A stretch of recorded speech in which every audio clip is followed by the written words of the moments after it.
Bref, attends, ce monde-là et le Covid et l'Ukraine a exacerbé encore plus tout ça. Donc je suis d'accord que en même temps, je prends l'exemple de l'énergie par exemple ou de l'Europe, c'est plus difficile aujourd'hui de saupoudrer un peu tout. Ça marche moins bien en même temps. Ça marche moins bien, donc on a besoin effectivement de se dire, on a moins d'argent public, de faire des vrais choix, d'y aller à fond, de dire on veut mener où le pays en 2040, 2050, et en fonction de ça, on investit là où on pense que c'est le plus efficace. C'est sûr que ça, c'est nécessaire. C'est depuis le début qu'Emmanuel Macron, que le en même temps ne peut pas fonctionner. Pas ça du tout non plus.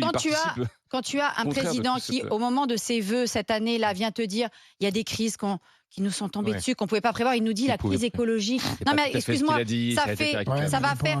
Mais c'est 1970 les premiers rapports qui disent qu'on va avoir un vrai problème avec les énergies fossiles, etc. Donc après, bien sûr, évidemment, les écolos, machin, il y a eu la Convention citoyenne sur le climat aussi. Mais je suis désolée, il y a même encore 10 ans, même Hollande, il avait mis un peu d'écologie dans son... Ils ont dit des choses qui sont aujourd'hui fausses. Sur le nucléaire, ils ont dit n'importe quoi depuis 20 ans. Ils étaient anti-nucléaires. C'est pas ça. Là, je voudrais juste, si tu peux... Je pense que j'ai pas beaucoup parlé aujourd'hui, donc si je pouvais juste terminer une phrase. De dire simplement que Emmanuel Macron, il y a un certain nombre d'échéances qui sont des échéances qu'on connaît depuis très longtemps. La désindustrialisation, j'ai découvert après le Covid, on fait plus de médicaments en France. La question écologique, j'ai découvert la crise écologique. Le grand âge, j'ai découvert. Enfin, il ne cesse de découvrir des trucs. On dirait qu'il a attendu d'avoir son stage de 2017 pour découvrir. Il faut arrêter de se foutre.